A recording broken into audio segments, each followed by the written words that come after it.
This video is sponsored by Factor 75. Get fresh, ready-made meals delivered to your doorstep when you sign up with Factor. Their menus are updated weekly. They have seafood, veggie, and keto options if that's what you're looking for. Check my link in the description below and use code FACTORSE10507 for 60% off your first box. Guys, it's time to react to Micheal Knowles reacting to woke Christmas TikToks. Like when we do stuff like this that's completely blind, we may find ourselves agreeing with him. Or we may find ourselves watching him be incredibly cringe. Who knows? Let's go ahead and take a listen.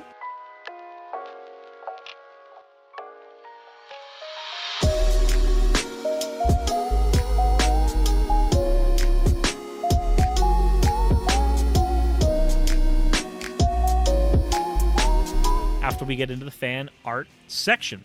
So, first one here is from Lore Does Art. Just a little watercolor doodle. That is amazing. And there's a Diet Dr. Pepper there, too. That is fantastic. The next one we have is from Aziel. I know how much Suris loves coin fan art, and I wanted to create fan art inspired by Gorefield. So I made this drawing that I guess I'll call the Neko Kion Horror. I can sense you, Suris. Why? Anywho, the last one we have is a fantastic one from Unholy Noise. They just said, got bored. Rabbit Ears blog, thank you for the 100 bits. This looks amazing. So, first of all, slime-censored nipples. That's great. Secondly, we've got Knuckles, we've got a Game Boy, we've got the Millennium Puzzle, some Yu-Gi-Oh cards, some Pokemon, some Pokeballs. We have Dumpy the Ditto, Blizzy, Slime Boy Milk, Cat Boy Milk, Vice Rhino, a couple of Magic the Gathering cards. We've got one of the coins. We have Raz, Shadow the Hedgehog, Timer-kun, and then, of course, Lamb. We have so many little bits of channel things and things that I like and care about, all just kind of floating around. It's beautiful. I love every second of this fan art. This is amazing. Thank you so much, Unholy Noise. As always, everybody, thank you all for your fan art submissions. If you want your fan art to be shown in a future video, the best way to do so is to drop it into the fan art section of the Discord. With that said, let's go ahead and get right into the next video. The one where Micheal Knowles reacts to woke Christmas TikToks. Apparently. Ho, ho, ho, Merry Advent. It's not Christmas yet, okay? But we are getting ready for Christmas, and we are preparing for Christmas by watching a bunch of woke Christmas TikToks. Take it away. Here are some Christmas traditions that we borrowed from pagans, and by borrowed I mean stole and then condemned and then rebranded. Number 1, Santa Claus. Santa Claus is actually an Old Norse pagan god named Odin, and Odin had a long white beard and he was old, and he rode around through the sky on an 8-legged horse delivering presents to people. We put a pause there. Santa Claus, also known as Jolly Old Saint Nick, is not a pagan god named Odin. Okay, so actually, Micheal, y'all are both right. Y'all are both right. Jolly old Saint Nicholas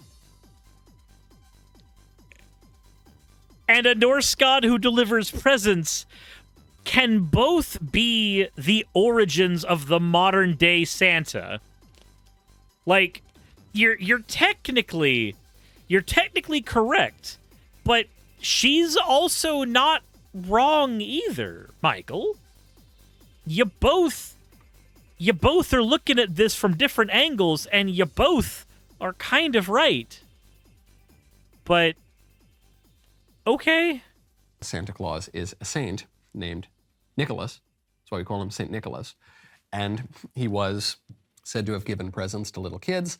And what he was also known for was, according to legend, slapping the heresiarch Arius at the Council of Nicaea.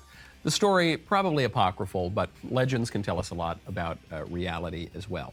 It helps you when you're talking to people who say, we're going to debunk Christianity. Did you know that there's a similarity between this thing that happened in the Gospels and some myth?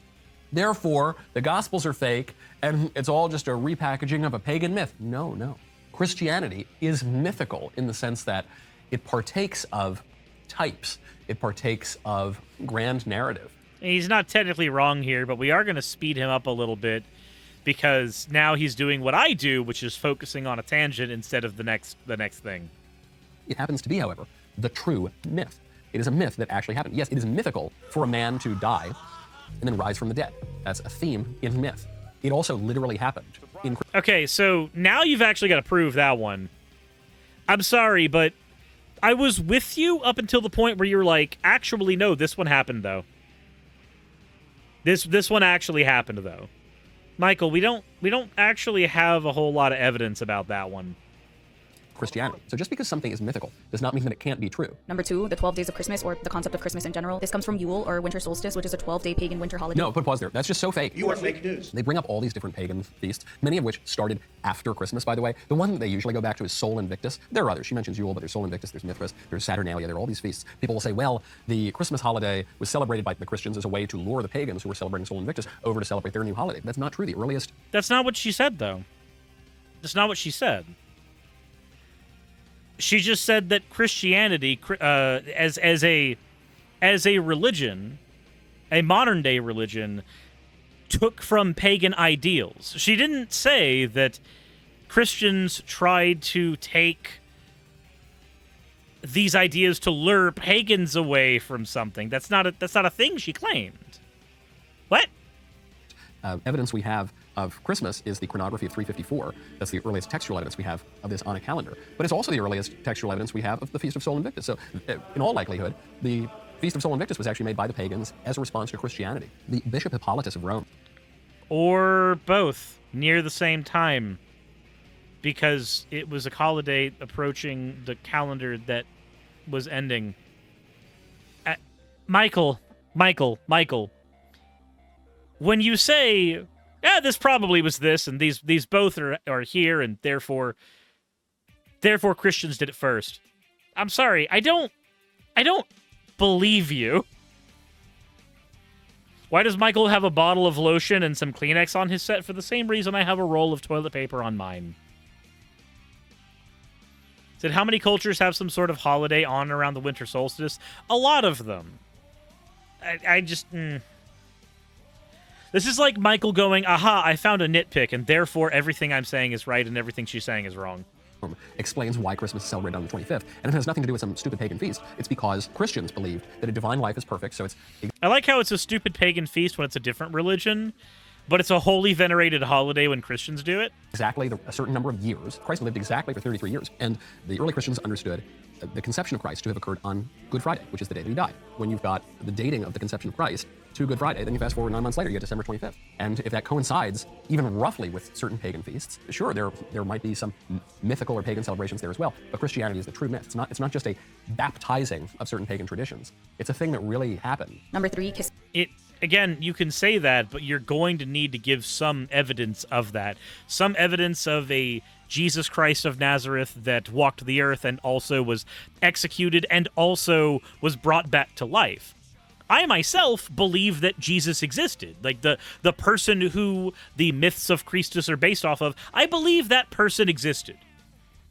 I'm completely convinced that person existed. I don't have any issue with that. I believe that the stories about him and his life are exaggerated because we have stories of people who come back to life now. It's not an uncommon thing in religious storytelling to have somebody who dies and comes back to life. So, I don't know, Michael. I don't know if I quite believe the way you're spinning this. But what else does she have here? Sing underneath the mistletoe. This plant is really sacred in a lot of pagan rituals. For Romans, it honored the god Saturn, and to appease Saturn, they would have fertility rituals underneath the mistletoe. In terms of mistletoe, I don't know, maybe. Like, this woman's wrong about everything else, so she's probably wrong about that, but I don't know, maybe. And that one is actually a fallacy. If I say 10 lies, what's the likelihood that the next thing I say is going to be a lie? If you think that because I said 10 lies, the 11th thing is probably going to be a lie, then you're wrong. Statistically, the likelihood of me saying a lie or a truth is 50-50. It's going to be 50%, regardless of how many lies or truths I've said in the past. It depends on nothing. That is how statements work. This is why I've tried to drill into my audience. It depends on the background rate of truth-telling. No, it doesn't. It literally doesn't. Probability, when it comes to a coin flip, lying or truth-telling is a coin flip. The background rate of coin flipping has no bearing on the coin flip down the road. The coin flip always has a 50-50 chance, with some margin for error in case you have a thick enough coin to land on its side. There's always a 50-50 chance there. The likelihood of something you say being truthful or being a lie is also 50-50. I make the active choice either way. The rate at which I said truths or lies beforehand, it can inform how much you believe the thing I say, but it doesn't inform the likelihood of it being a truth or a lie. That's how stats work.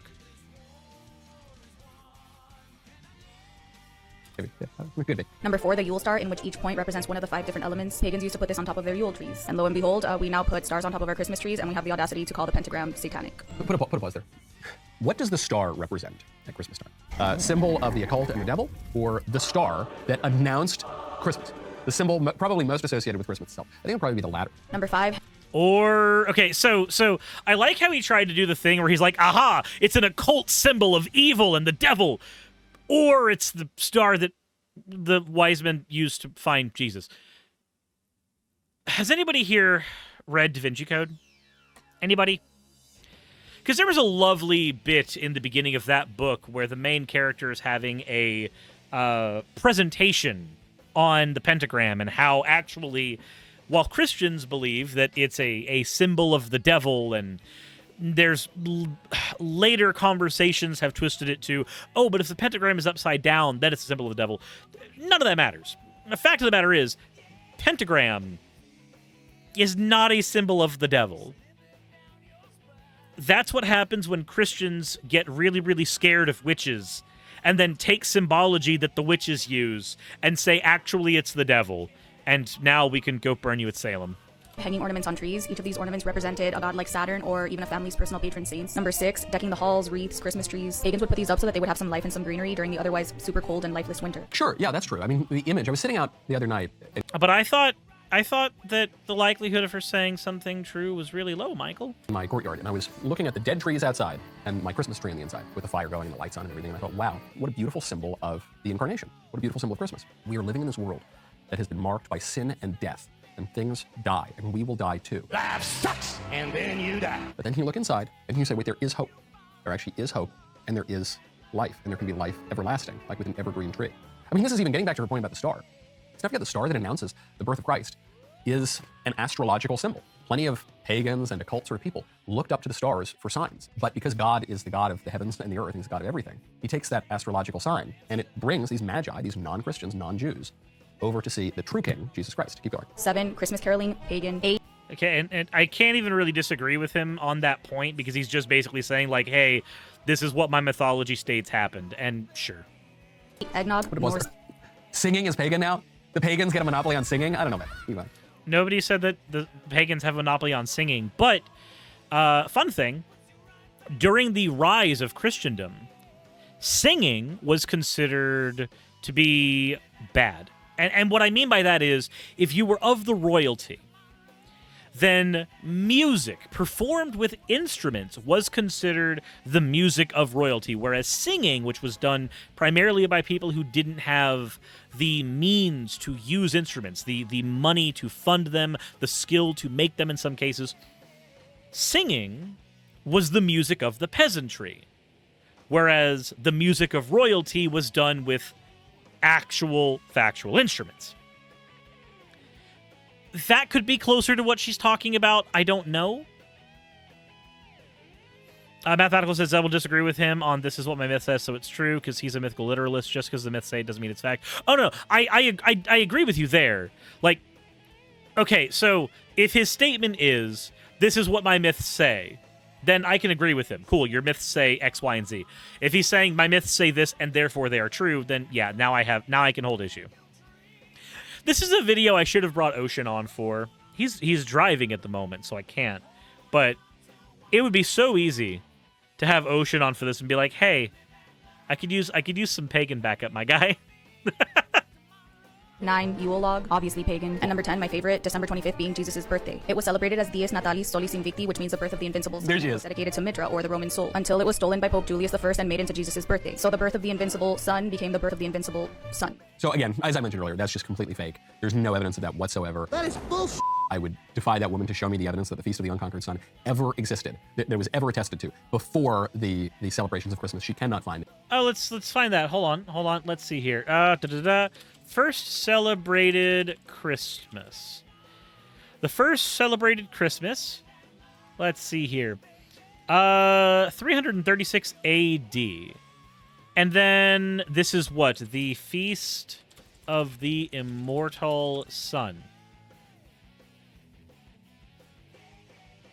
Let me see here. The first Feast of the Immortal Sun. Let's see here. So Ocean has done research on Yule. He'd have good input. Oh, I know.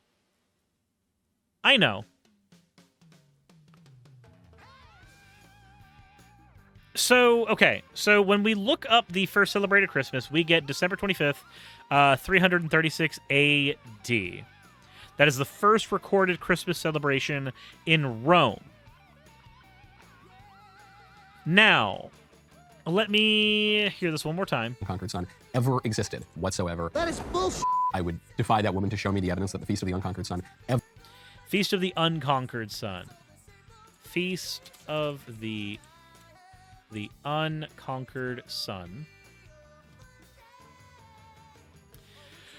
Holy fucking shit, Mike! It is almost as if the Roman Emperor Aurelian established the feast of the birth of Sol Invictus, the Unconquered Sun, in 274 CE. So let's see here. 274 CE.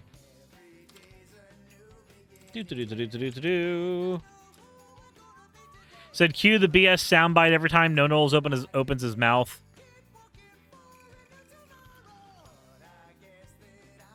So CE, is that the same thing as BC? I feel like I'm used to BC and AD. I don't remember what CE stands for. CE equals AD. Okay, cool. Cool. If CE is AD, then this is what, 50 years earlier? Cool. Michael, there's a very quick Google search. 50 years earlier. It's amazing. I love it when somebody is found to be wrong that easy. Oh yeah, CE is Common Era. I grew up in a Christian school. I'm used to it just being Anno Domini. Ever existed, that was ever attested to before the celebrations of Christmas. She cannot find it. That does not exist. No. And yet we just did. We just did. But furthermore, to go back to what she was saying, eggnog, pagan, cake, pagan, pagan. No, I don't think so. I don't think you get to claim dairy, alcohol, and sweets as pagan. If those things are pagan, then I guess everything's pagan. He's pagan, pagan, pagan, pagan. Are there any other pagans I should know about? Meow. With Christmas right. I mean, to be fair, he does at least have a point there, but those specific things being part of the holiday, they could very well have started out as part of the pagan traditions and then be adopted by Christians later. Like, that's a reasonable take. Now, whether or not it's true, I don't know. Right around the corner, many of us will be traveling to see our families and loved ones soon. You may find yourself away from home more often than not. That is why I've teamed up Oh with no, Ring. he's gonna do a plug. No, don't do that. You don't get to do that plug. It's my stream. We get to do my plugs. So instead of that, why don't you go ahead and go to go.factor75.com, where you can get a Factor meal kit. There's no prep, no mess. Factor cuts out stressful meal planning and extensive prepping, so meals come together in minutes, taking the guesswork out of the breakfasts and dinners and lunches that you make. Fitness starts with food, and it turns out that Factor actually has a ton of very healthy options that you can use in your cooking. You can choose from seafood dishes, keto dishes, vegetarian and vegan dishes, depending on what your diet requires. All that's available. Go to go.factor75.com and use my code FactorSE10507 to get 60% off of your first box. There we go. We did it. We did the plug, everybody. He plugged, so we plugged. We did the thing. We did the meme. We did the meme. Now we can go back to Michael. Does Factor 75 have Catboy milk?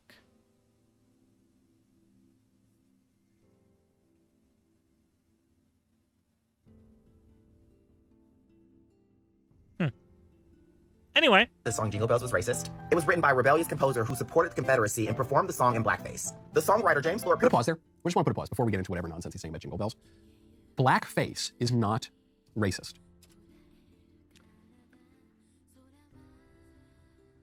Those are words. Those are words. I'm sorry. No. Michael, blackface was classically used not only to demean black people in the South, but also to replace any roles in acting jobs that they might otherwise have. It was used primarily as a way to disparage black people. It was used primarily as a way to disparage people of color. Yes, the damn thing is racist. Anybody that thinks that it's not racist, that's a very weird take from me.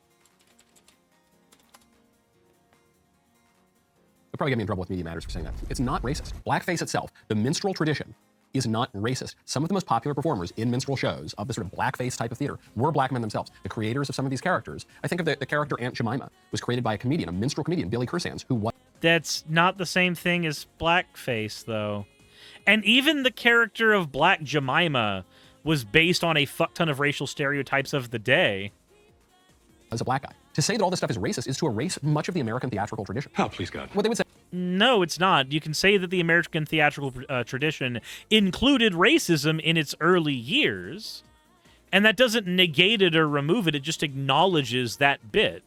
It acknowledges that part of the history, as opposed to trying to wash that part of the history away.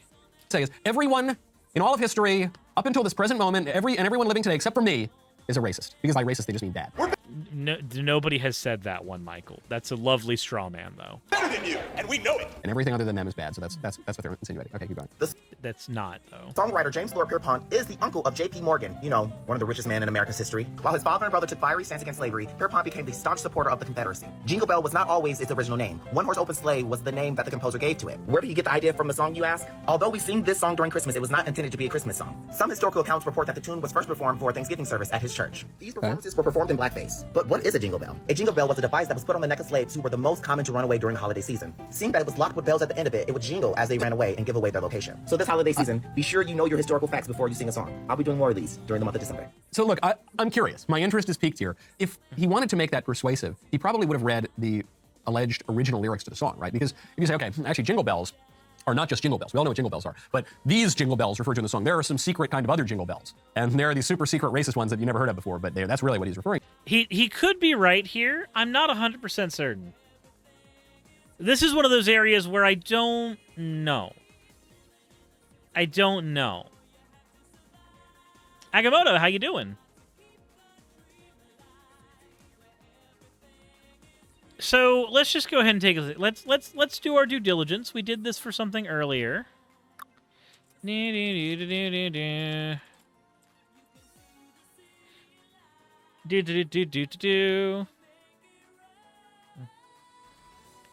All right. So, real quick, let's go ahead and do a little bit of reading. Let's go ahead and do a little bit of reading real quick, because we're here. Said, Kinda Hamal aimed to shed light on a long-hidden history, detailing the racist origins of the popular Christmas carol.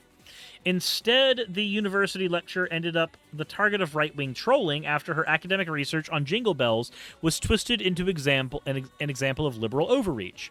Hate-filled emails flooded her inbox, and Hamill of Boston University told The Guardian that I was told that I was trying to ruin Christmas for children who weren't allowed to sing the song anymore, and that I was ruining the Jingle Bell Festival in our town. Jesus fucking Christ. None of that shit happens just because you point out the origins of a story. Hamill had probed the origins of the popular carol, hoping to settle a friendly rivalry between Medford, Massachusetts, and Savannah, Georgia, over where Jingle Bells was written.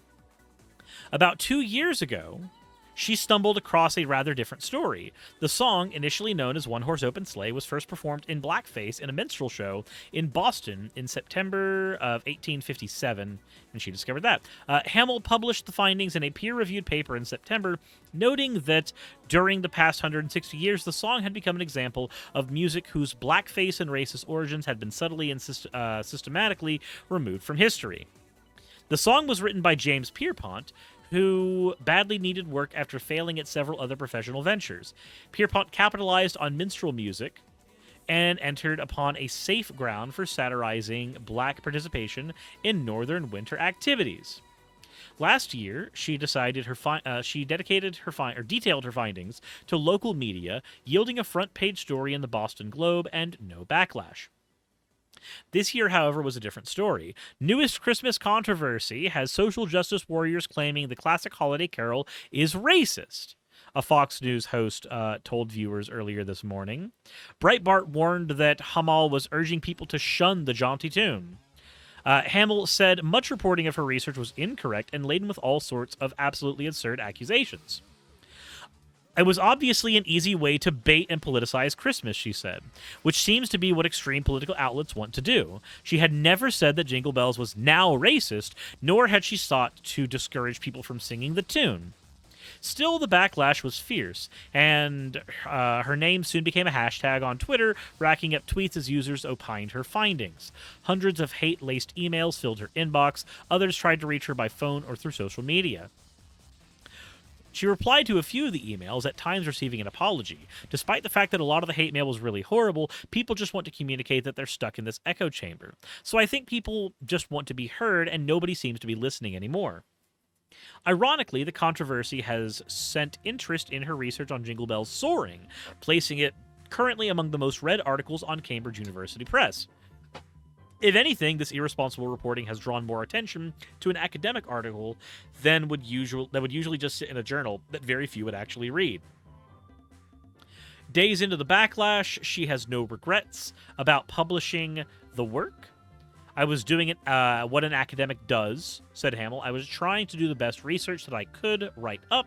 I did not have an agenda for Christmas, that's for sure. Huh.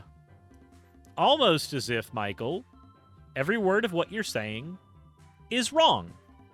Now, however, the person in the TikTok does seem to be making the claim that... let's see here.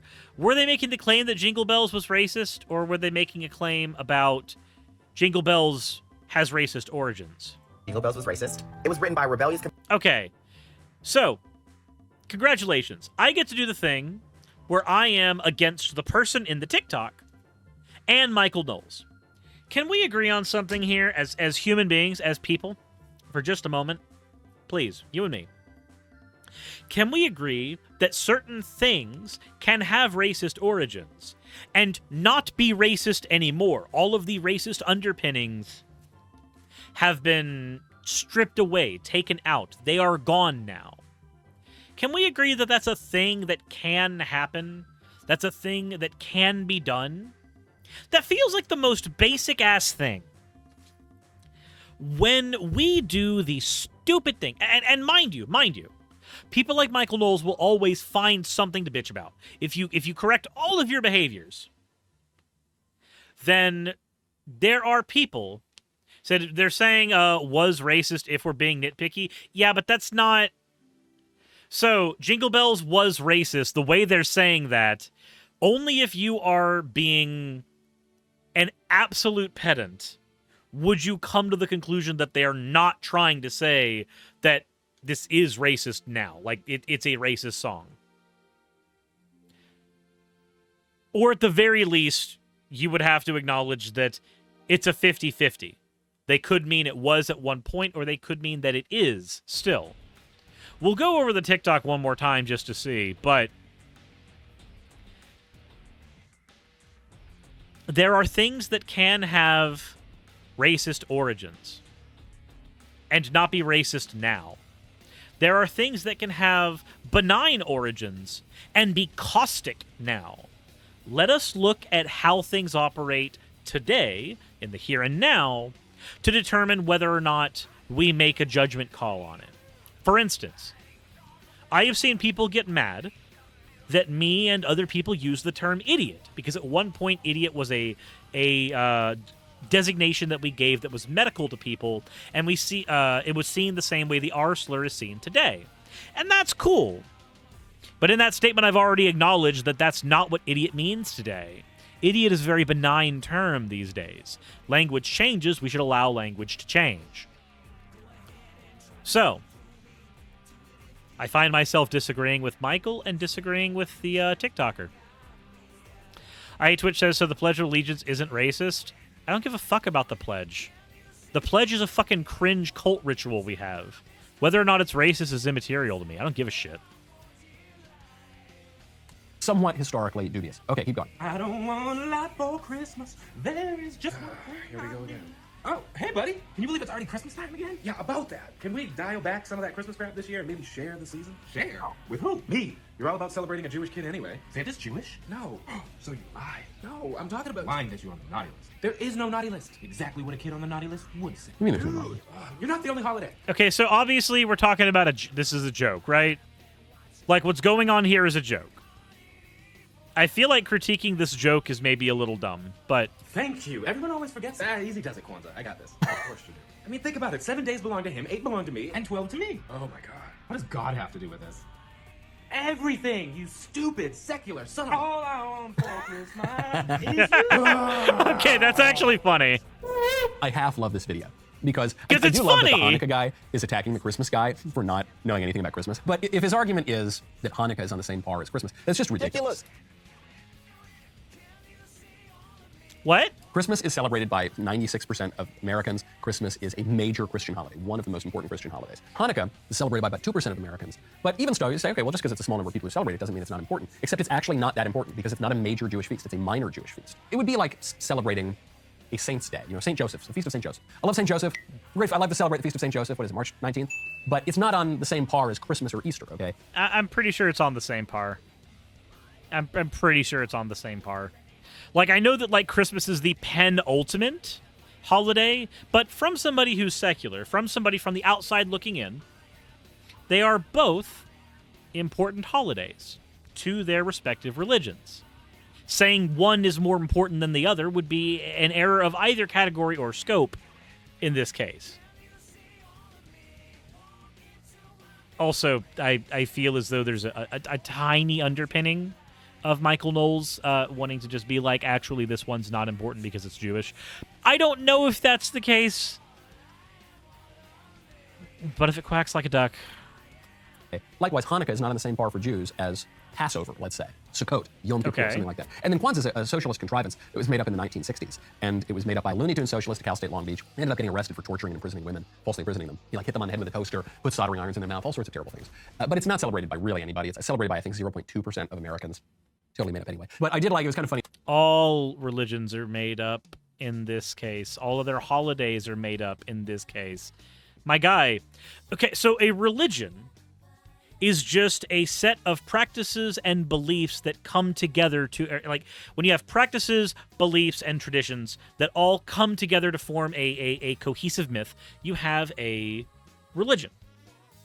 That religion, whether true or not, is still made up. The gods of that religion could be 100% real, and the practices of the religion be completely based in historical tradition. Everything based in fact. The religion itself, the construct of that religion, that is still made up. That's what that is. However, if we are talking about traditions. All traditions are made up. All of them. Whether they are made up recently or made up thousands of years ago, they were made up at one point. Michael. Funny in the video when the Hanukkah guy's like, hey, hold on, Kwanzaa, all right, we don't need to hear from you right now. Okay, let's be real, because Hanukkah is way more legit than Kwanzaa. Happy Chanukah. The equivalence that is made between Christmas, Hanukkah, and Kwanzaa is not about giving Hanukkah and Kwanzaa their due. It's just about attacking Christmas. It's just about tearing down the only actual major feast of the year, okay? And one that is so, so important to American culture as well. That's why we need to take the war on Christmas seriously. The libs always make fun of us for this. Yeah, we make fun of you because this is fucking stupid. There's not a war on Christmas. There's never been a war on Christmas. I'm sorry. The war on Christmas, Michael, is not and has not ever been a thing. The war on Christmas as a concept was conceptualized by known anti-Semite Henry Ford ages ago in order to drive up controversy. If you want to talk about people and origins and shit, the war on Christmas is a made-up fucking thing. So he admits Thanksgiving isn't a major holiday? Yeah, it's weird, right? When one is accustomed to privilege, mere equality is seen as oppression. Yup. There were Christians that banned Christmas. Yup. Also, Easter has a big feast. It all does. Oh my God. Michael. Not only can we look up information that shows that the things you are saying are wrong, and you, unlike me, have the benefit of editing your content before it goes out, whereas I do it live, literally. Somehow, even with all of that pre-prep, you still got shit wrong. Weird. Cage Gensui says, by the way, shouldn't Easter be more important to Christians? No, because the birth of Christ within Christianity was not what saved humanity. The death of Christ within Christianity was what saved humanity. Oh, yeah, no, then Easter should be more important. You're right. Nope, you're 100% right. The birth of Christ is less important than the death. Yeah, no, I got that backwards for half a second. You're right. You were actually right. Alterdrin, thank you very much for redeeming your points for an owl. Proof it's live. So I believe for centuries Easter was the bigger celebration. And then capitalism happened. Anyway, let me know what you guys think in the comment section below. I think that Michael Knowles is busy being up his own butt. As always. Let me know what you think in the comment section below. Hit the like button if you haven't already. Subscribe if you haven't already. And insert end of video tagline here.